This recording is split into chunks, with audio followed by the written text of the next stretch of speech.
Hi guys, मेरा नाम है साहिल खन्ना और आज की वीडियो शुरू करते हैं। सबसे पहली न्यूज है पेटीएम की। तो पेटीएम के शेयर प्राइसेस क्रैश होते हुए दिखाई दिए। ऑलमोस्ट 20% के आसपास पेटीएम के शेयर प्राइसेस नीचे थे और इसका रीजन क्या है?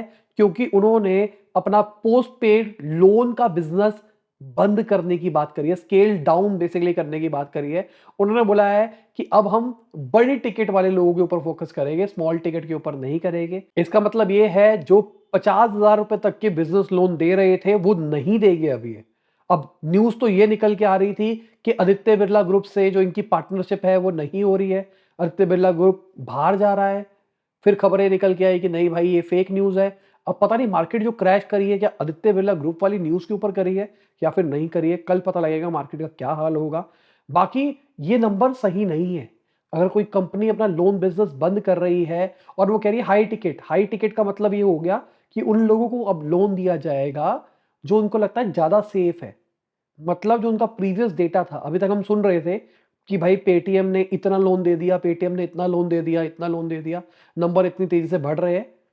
तो अभी तक हमारे पास में ये डिफॉल्ट वाले रेशियोज नहीं थे। तो क्या डिफॉल्ट वाले रेशियोज बुरे आ रहे हैं, इसके चक्कर में ऐसा हो रहा है? शायद मार्केट क्रैश इसलिए कर रही है। बाकी देखते हैं, अभी जब रिपोर्ट आएगी इस क्वार्टर की तब पता लगेगा क्या कहानी है। अगली खबर बायजूस की है। तो बायजूस के फाइनेंशियल क्राइसिस अभी भी चल रहे हैं।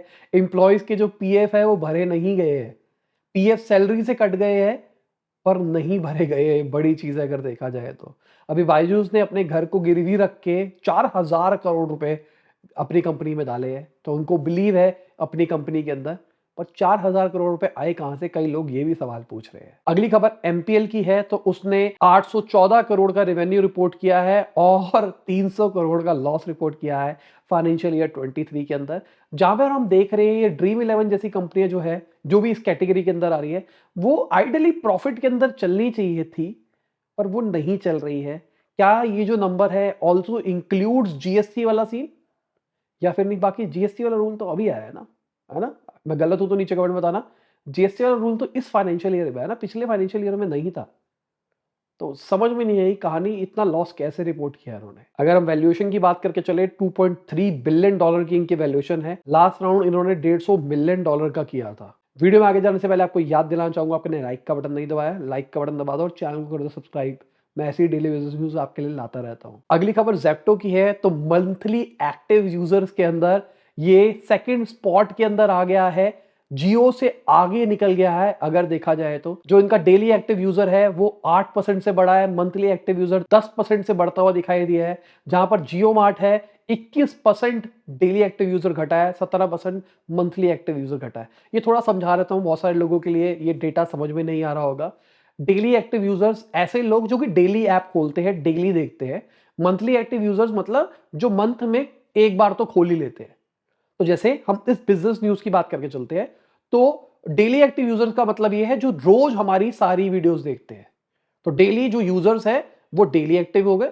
पर मंथली एक्टिव यूजर्स का मतलब क्या हुआ कि कुछ लोग हैं जो डेली नहीं देखते, जब उनको अच्छी न्यूज लगती है वो तब देखते हैं। जब देखते हैं तो वो उनका काउंट हो जाता है, तो हम उनको महीने में एक बार वाले को भी काउंट कर रहे हैं यहाँ पे। इसके अंदर एक और क्राइटेरिया होता है वीकली एक्टिव यूजर्स। जैसे मैं यूट्यूब की बात करके चलूं तो मैं कह रहा हूं एक वीक में एक बार मेरी वीडियो कोई भी देख लेता, मैं उसको कंसिडर करके चल रहा हूं। तो हमारा वीकली एक्टिव यूजर्स कितना है?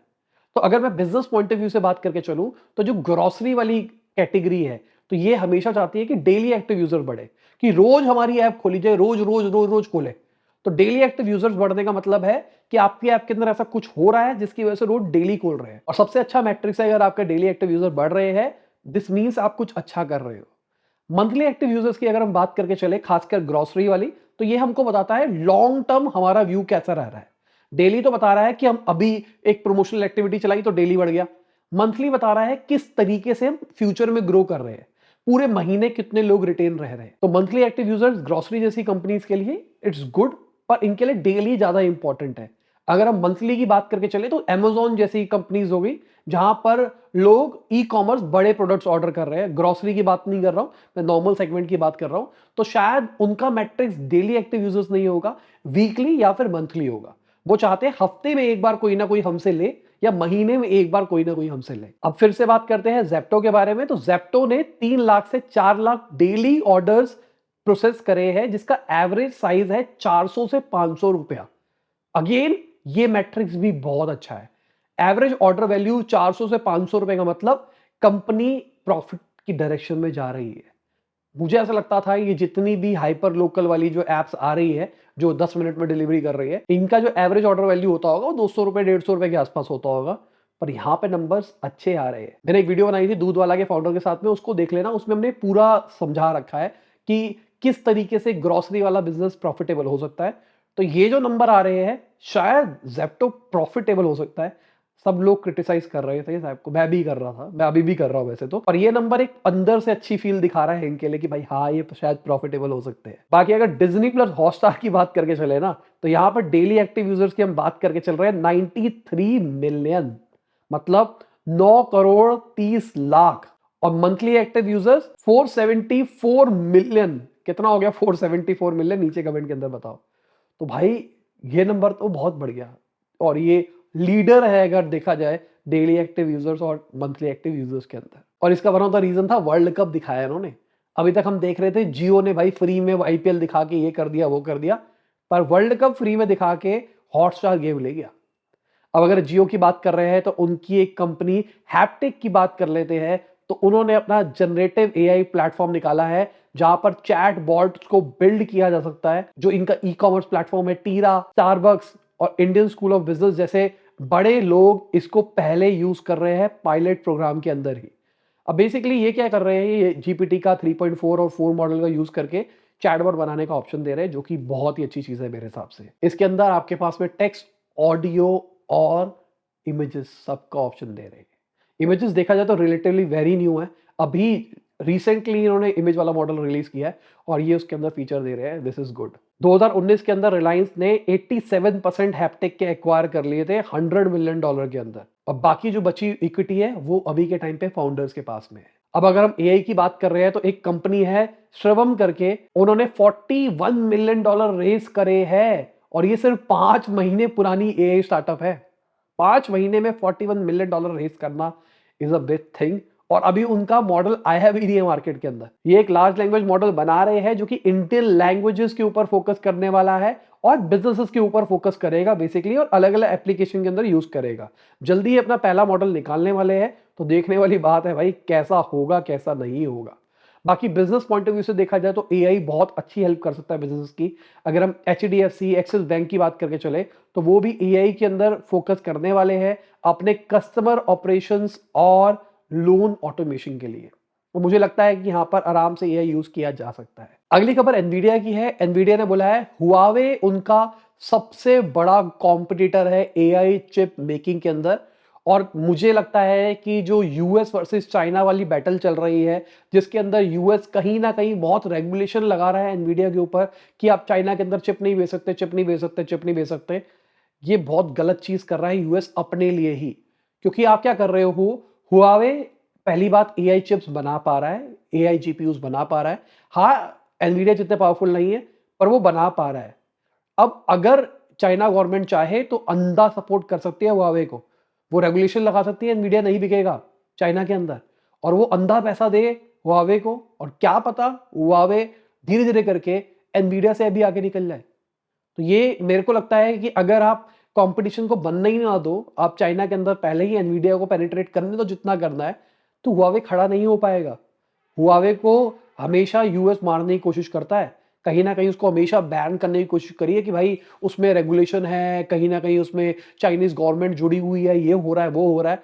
तो भाई आप ये करके कहीं ना कहीं हुआवे को एक एज भी दे रहे हो, ताकि ये देखो ये रीजन है तुमको अपने ऊपर फोकस करने का। अगली खबर सैम ऑल्टमैन की है। तो ओपन एआई के सीईओ को सीईओ ऑफ द ईयर की उपाधि दी गई है, और अच्छी चीज है अगर देखा जाए तो। सबसे बड़ा रेवोल्यूशन अगर देखा जाए पिछले 1 साल के अंदर तो ओपन एआई लेके आया है, और सैम ऑल्टमैन उसके पीछे है। अगली खबर गूगल की है। तो गूगल ने अपना जेमिनी एआई मॉडल निकाल दिया है जो कि ओपन एआई से कंपीट करने वाला है, और ये चीज बहुत समझने वाली है, बहुत इंपॉर्टेंट है।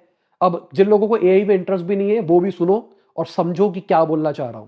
अगर इनके मॉडल की बात करके चले तो इसके इन्होंने 3 पार्ट्स निकाले हैं। एक है अल्ट्रा, प्रो और नैनो। अल्ट्रा वर्जन जो है वो एक एडवांस वर्जन होने वाला है जो शायद अगले साल तक आएगा, और अल्ट्रा वर्जन मतलब बहुत हाई लेवल कंप्यूटेशन वगैरह चीजें करेगा। अगर हम प्रो लेवल की बात करके चले तो प्रो लेवल ऐसा कहा जा रहा है जो उनका बार्ड है उसी के अंदर इंटीग्रेट हो जाएगा, सर्च इंजन के अंदर अभी इंटीग्रेट हो जाएगा। और अगर इनके सबसे छोटे नैनो वर्जन की बात करके चले तो वो ऑन डिवाइस चल सकता है। ऑन डिवाइस मतलब पिक्सल डिवाइसेस के अंदर भी चलेगा। तो मुझे लगता है जो मैंने कल वाली वीडियो के अंदर ही बात करी थी, गूगल भाई लेट कर रहा है, ऑल्दो ये वाली खबर कल ही आ गई थी, पर मैंने जब शूट करी थी उसके बाद ही खबर आई थी। तो मैं अपनी बात को, कल वाली बात को करेक्ट करना चाहूंगा। गूगल ने अच्छा स्टेप ले लिया है ये चीज निकाल के। और जो मैं चाह रहा था कि भाई ऑन डिवाइस प्रोसेसिंग आने लग जाए एआई की, वो अब हमको देखने को मिल रही है। और अगर कोई पुराना टेकी बंदा है तो हम क्या करते थे, अगर कोई रिलेट कर पाए तो बताना मुझे नीचे कमेंट सेक्शन में। हम क्या करते थे, अपने फोन में ना रोम चेंज करते थे। तो हमारे पास फोन होता था, उसमें हम पिक्सल की रोम डाल देते थे, उसमें एक्सपीरिया की रोम डाल देते थे, तो भाई पूरा इंटरफेस चेंज जाता था, फीचर्स भी आ जाते थे नए नए।